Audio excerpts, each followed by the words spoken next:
Present for the future. How are you going to show up in your future? Who's the you that's going to be present when you get wherever it is that you want to go? Who will you be? Well, you are right now eating the fruit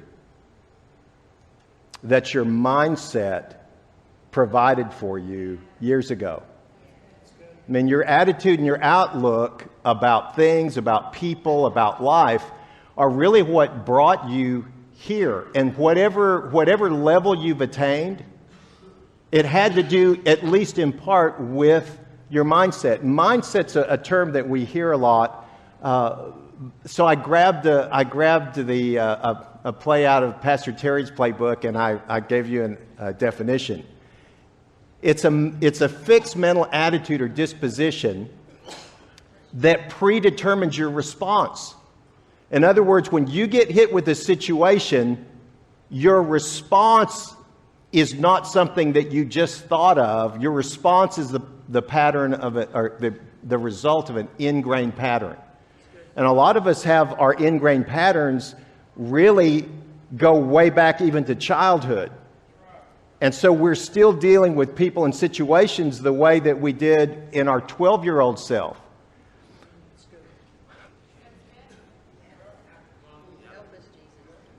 My interpretation of the situations that are presented to me were formed a long time ago. Have you ever heard this statement that you are the average of the 5 people you hang around the most? I want to say that in the balcony to those people whose faces I can't see. I want that to sink in, because I have a mindset that has changed. It has evolved with me over the years, and there have been times when the Lord just really confronted me about, you have to change that mindset. How many of you know there are seasons in your life when a certain mindset really was helpful? Okay. I would dare say that those of you who've done military service and had combat experience, your mindset at that point in time was about survival. And then maybe you come home and your mindset has had to shift. Maybe you were involved in a marriage that was just a horrible relationship, where you developed a mindset that maybe was about survival. And then you get into another relationship. If you don't shift your mindset, you're going to have the same problem, because you're showing up as the same person. How many of you are starting to feel me now? You have to shift your mindset based on where you want to go. So wherever I'm going to be present in my future, however I'm going to show up, I've got to develop that now. Or I stay with the same mindset, and I'm really in the same area, the same level of living as a 70, 80-year-old that I was as a 20-year-old. Some of that may be good, some of it may not be good. You're the average of the 5 people you hang around the most. Does anybody here think you might need to change out some friends at this point? Every relationship you have has taken you someplace. Yeah, I wish I had like about 20 teenagers in here to tell them that. Because every relationship you have, whether you're a teenager, a 20-year-old, or something else, is pulling you in a certain direction. Now, the issue I want to talk to you about are mindsets, and I will mention money along the way. Okay, because there are different mindsets. There are poverty mindsets, middle class mindsets, wealthy mindsets. But I'm talking about mindsets. I'm not talking about money. Because people get upset when you talk about their money, which is really the problem, because it's not your money. If you believe what the psalmist said, the earth is the Lord's and everything that's in it. So it's not your money. It's not my money. Okay, Jesus talked a lot about money, and really he's the owner of everything. But the issue is this: mindsets are contagious.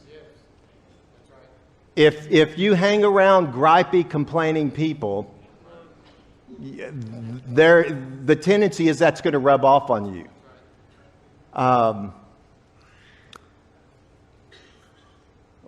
I just have to go with this flow, and this is just not on my agenda, but I can remember a guy who lost his marriage, and he could trace that back to the group of ladies that his former wife worked with, and the bulk of them being divorced and really negative about marriage and men. And they really talked her out of her marriage. Why? Mindsets are contagious. Proverbs 13:20 says that whoever walks with wise people becomes a wise guy. I mean, become wise. It's just like stuff rubs off on you.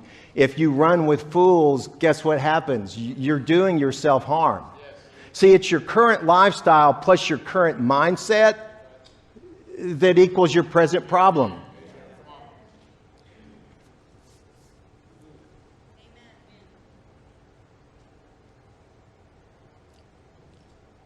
I think I'll say that again because that was kind of fun. Your current lifestyle plus your current mindset, that's what's produced the problems that you're facing today.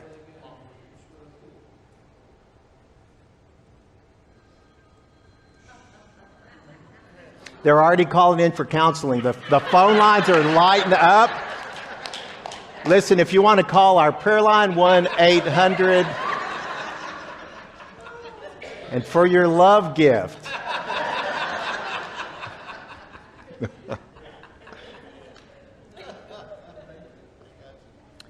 I was reading about a guy named Thomas Corley. He's an author. And his family went from being multimillionaires to poverty overnight. And so seeing that in his family, he started to research about the differences in the mindsets of poor people and wealthy people. Because he had seen that shift in his father's life. It had to do with a fire in his dad's business complex, and I don't know all the details about it. But he did a 5-year study on the habits of rich people and poor people. And he studied 200 different metrics. In other words, characteristics about the poor and the wealthy. His conclusion was this: your daily habits are what are responsible for your current financial circumstances. I mean, that shouldn't be rocket science, right? Okay, if you spend more than you make, what is it? My dad used to say something like, if your outgo exceeds your income, then your upkeep will be your downfall.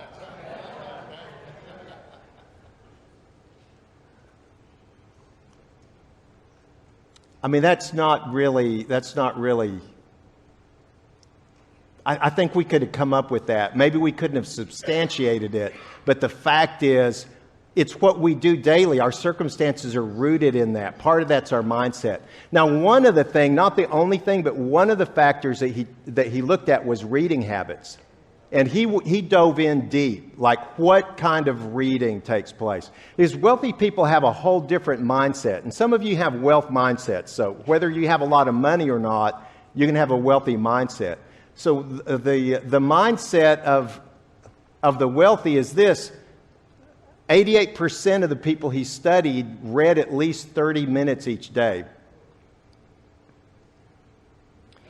They read on the average 2 self-help books per month. That was like 85%. Wealthy people don't consume entertainment the way poor people do. Poor people tend to consume entertainment like to self-medicate, to kill time. Wealthy people basically only partake of entertainment when there's somebody there that they need to know or want to connect with. So it's about the relationship and the connection more than what's being done, whether it's ballet or whatever. Okay, I don't know how much connection you do in a movie, although movies are pretty fine entertainment. Okay? So understand I'm not poking at anybody. I'm just talking about mindsets. Okay? So don't get mad at me if I poke your mindset, because my along the way, my mindsets get poked with this whole thing. One of the things a wealthy mindset has, they have less an aversion to risk than middle class and poor people. I've got a real middle class mentality when it comes to risk. I want everything to be just perfect, which basically, you want your risk not to have risk, right? But that's really rooted in a lack mentality, because if the thought is if you lose what you have, then you can't get it back. But then you start diving into multimillionaires, really wealthy people, and see that how many times most of them have been bankrupt. I mean, can you imagine being bankrupt like 6 or 7 times on your way to being multi-millionaire? Okay, most people couldn't deal with that.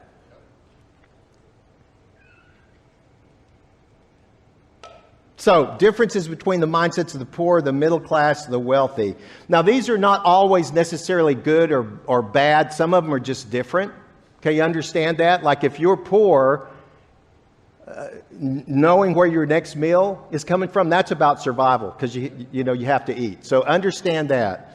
After the study Thomas Corley did, and with reading and everything, I determined this: you might have a poverty mindset if your TV is bigger than your library.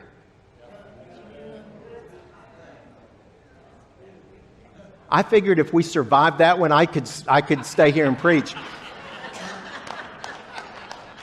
Why? Because wealthy people with a wealthy mindset read. They're hungry for information.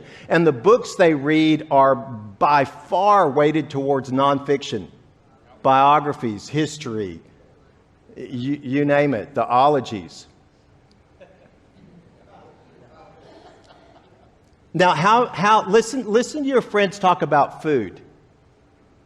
Because you can determine from how your friends talk about food as to whether or not you have a poor mentality, a middle class mentality, or a wealthy mentality. Well, what's the difference, Mark? Poor people talk about quantity.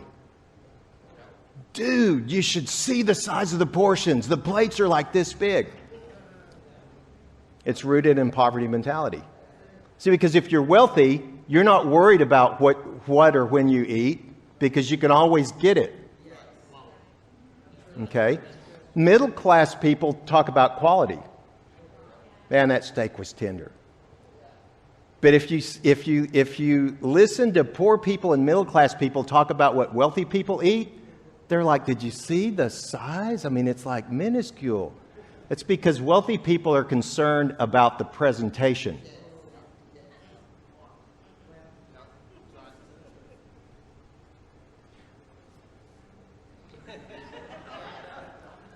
Now, I'll kind of tilt my hand here because we've got some more ground to cover. You have like 18 more minutes to survive. But the fact of the matter, Jesus told these two stories. Matthew records it one way and Luke records it the other. We don't have time to dive into it tonight. If I was doing a series, we would go here. But Matthew talks about the talents. And in the story of the talents, you remember that the guys who were wise with and multiplied the talents got more talents. Okay, but Luke talks about a different denomination. These are like minas, different level of money. And the deal with this is they still got more minas, but the people that were faithful with what they got, they had authority over cities given to them. And the funny thing is, the mina seems to be less valuable than the talent. The talent was like a lot of money. Okay, but in the story of the minas, you have faithful over just a little bit, and the faithfulness over a little bit actually gave authority, spiritual authority, over geographic regions or locations, 10 cities in this. What I'm looking at is if the church continues with a poverty or a middle class mentality, then we'll have nice, clean buildings, but we'll have communities and cities that are going to hell. That's the downside. But if we can advance our thinking and our mindset grow to a wealth mentality, because listen, the rich are not sitting around wondering what they're going to buy. Wealthy people are not consumers. Old money people with old money, you know, understand that terminology? They're not consumers. They're driving a Bentley that great-granddad bought. They're living in a house that's been passed down because their mindset is all about preserving and increasing wealth. So let me ask you this. I know I'm taking an aside here. But do you know why we have universities and people get degrees and doctorates and stuff like that? You can't answer, Dr. Brown. Do you know why that is? Do you know why we have an education system?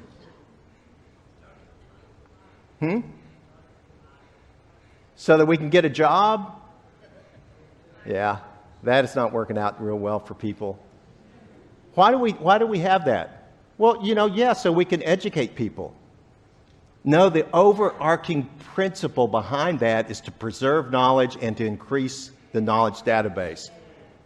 Because we're talking about handing what we know off to generations to come.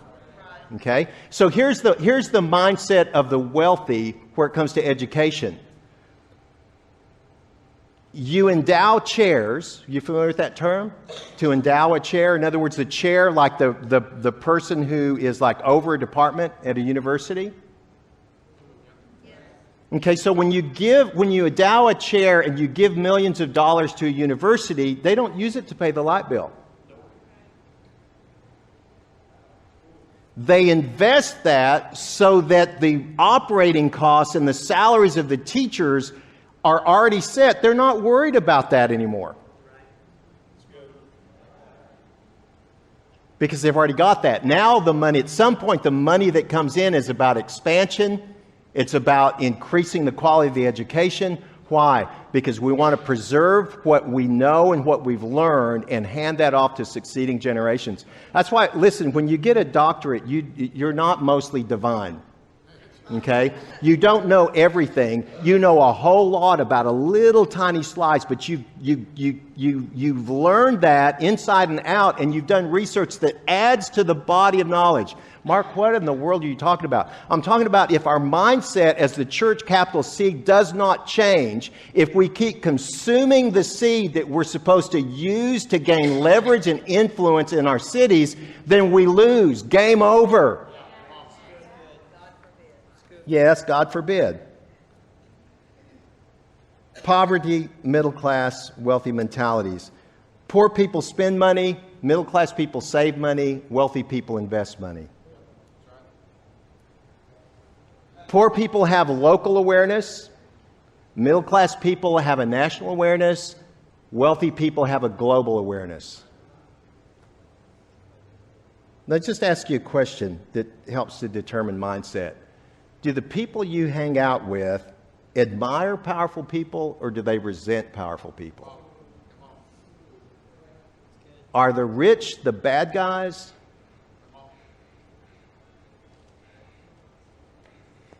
Genesis 13:2. Now Abraham was...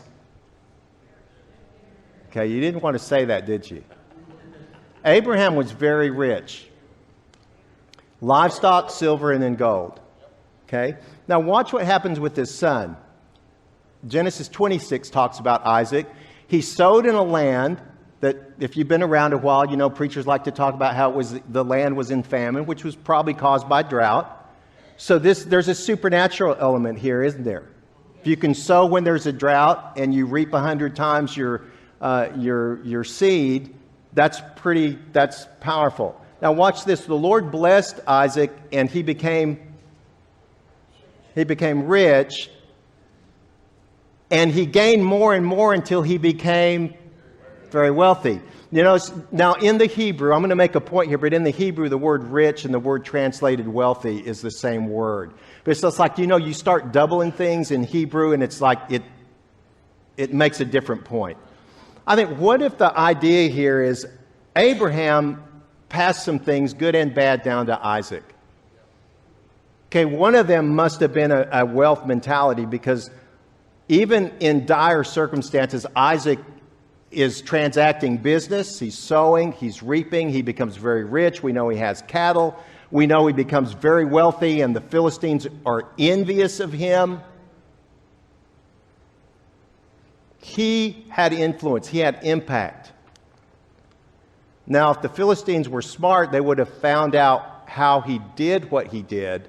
But rather than this, like a lot of poor people mentality, they envied him, so they discarded him, they kicked him out. That's dumb, because if they'd have hung around wise people, they could have become wise guys, right? Okay? Proverbs, remember, mindsets are contagious. He who cultivates his land will have plenty of bread, but he who follows worthless people and frivolous pursuits will have plenty of poverty. Okay? So here's a difference in mindsets. Lisa is interceding like crazy down here, so she's like, come on, man, move it along. Poverty mentality is really all about living for today.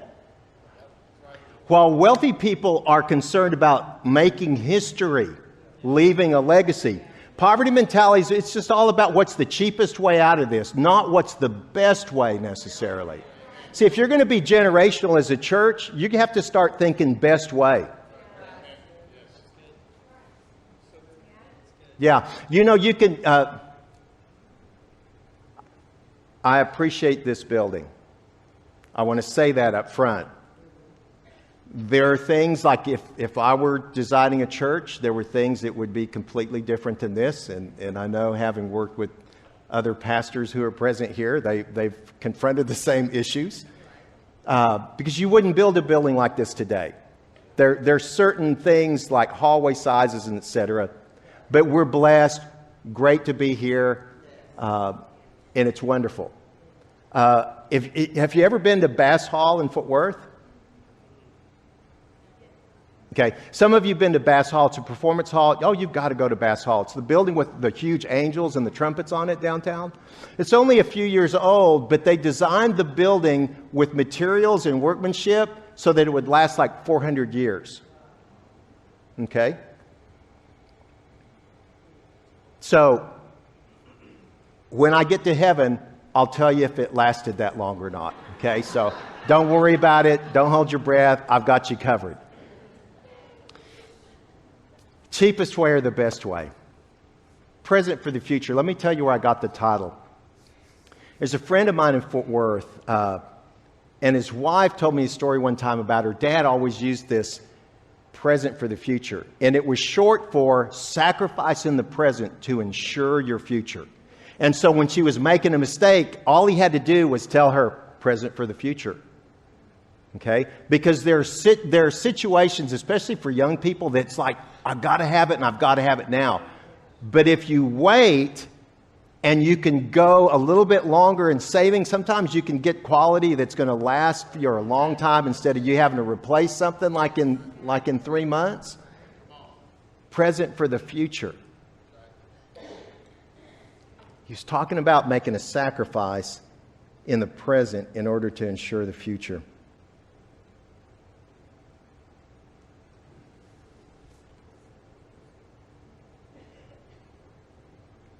You know, the only way to break the poverty cycle is by sacrificing today, sacrificing comfort, delaying gratification so that you can prosper tomorrow. You ever hear about the Marshmallow Test? Are you guys okay with the pace of this? I really didn't want to preach this because I know that the potential for misunderstanding is high, and I feel like if I was like this, it carries a whole different thing. So that's why I'm sitting down. I'm not tired. I'm just sitting down. Although I could have used an extra coffee. The Marshmallow Test. Nobody here's heard of it, so I can make it up. The Marshmallow Test is this. Now, granted, science is questioning whether or not this is true, but the Marshmallow Test is this. You take a kid, you put him in a room, and on the desk in front of him, you put a single marshmallow. and you tell them, look, if you will not eat that until I get back, if you'll save this, I'll give you another marshmallow and you'll have two. Okay? The hypothesis is this: if the kid can delay gratification, there's a high degree that this person's going to be wealthy later in life, because they have something hardwired into them that most people cannot do it. They can't wait. I have to have it, and I have to have it now. So that's the whole problem with the credit card industry. You know that whole deal's stacked against you. You know what credit card processing companies call people who pay off their credit card every 30 days? You want to know what they call us? Deadbeats. No, I'm not kidding. That is not a joke. Why? Because you're not making them any money.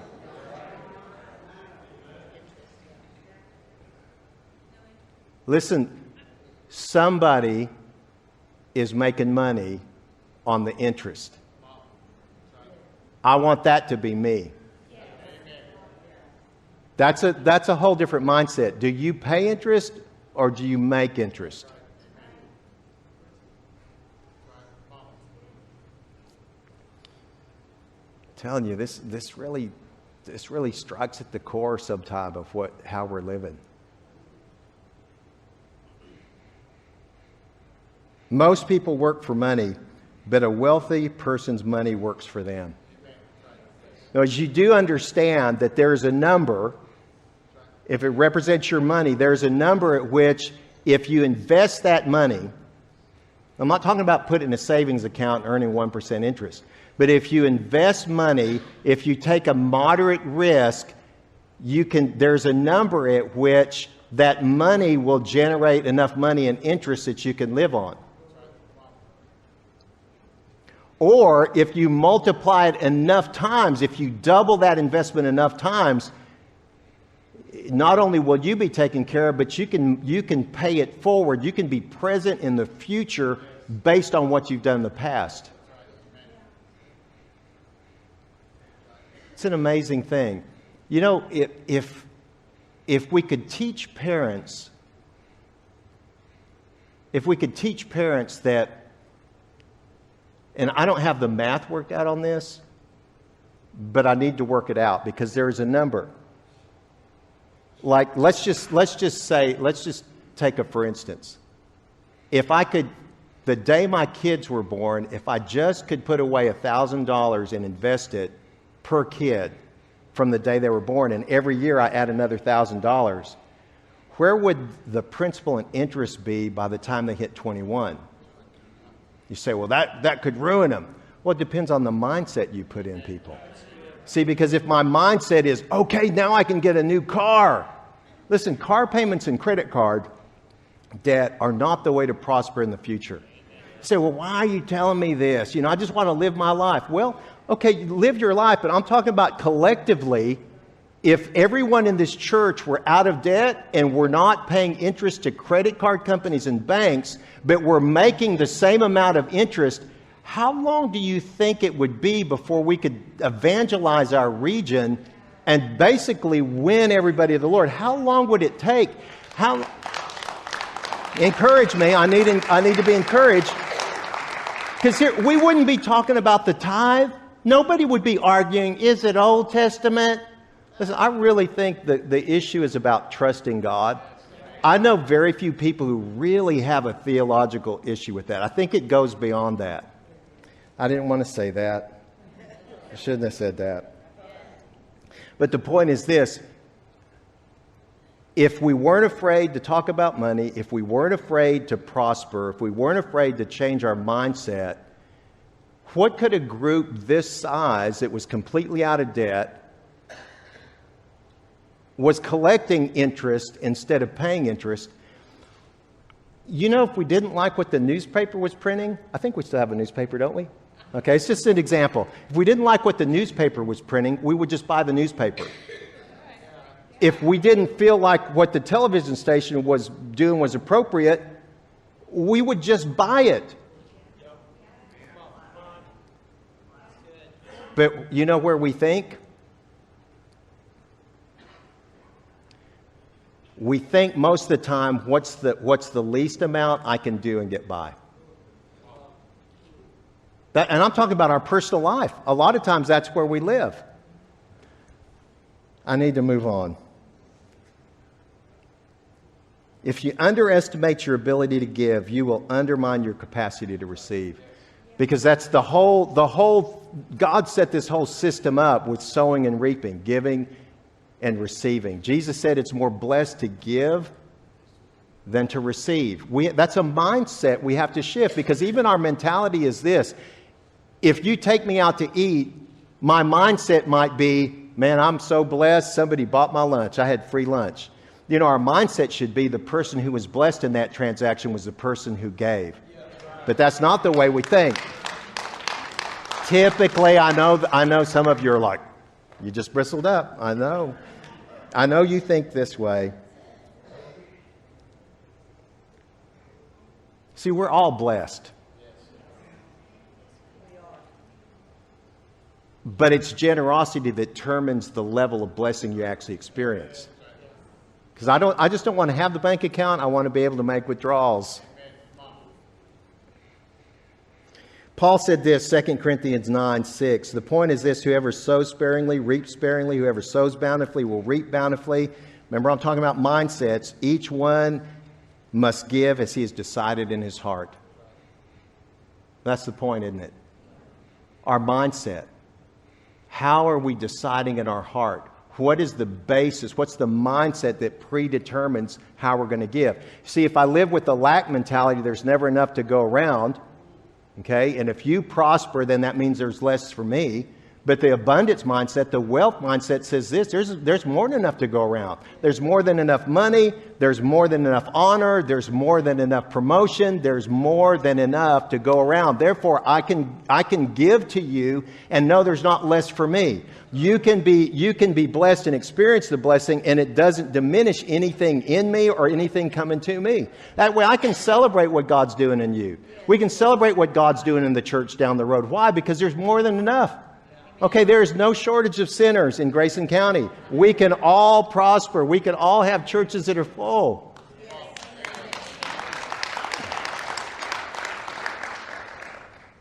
So here's where we'll land. In order to change the economic level in your life, in order to change your mindset, you've got to give what you need and when you're in need. Why?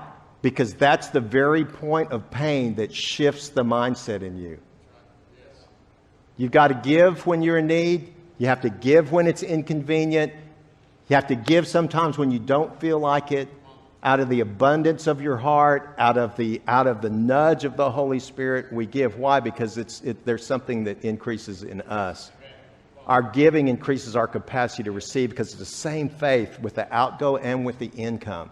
So the whole point is this: if you can learn how to break free from the parameters that have been set on you by past experience, by parents, by grandparents, by employers, by curses that have been spoken over us. If we can give at a level that requires faith, if we can give at a level that changes us from the inside out, because we've tapped into something at that point, that we prosper as our soul prospers. Okay? So next year when we finish this particular message, I have no idea when we're going to jump back into this, but here's the whole deal. Our present for the future is when we shift this mindset, we will have multi-generational global impact.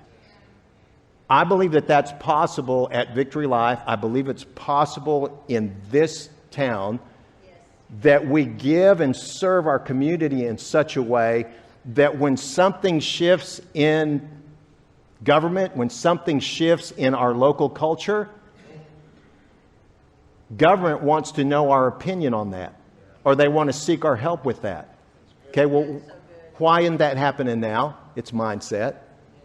Okay, that's why we want to shift emphasis to not the entire emphasis. I need to find the verbiage for this. We have to look out beyond the four walls, and we have to make an impact through service, because that's the way the church is going to bring heaven to earth, and that's the way that leaders lead in the spiritual entity called the kingdom of God. We take over through service. Did you get anything out of this tonight? Amen.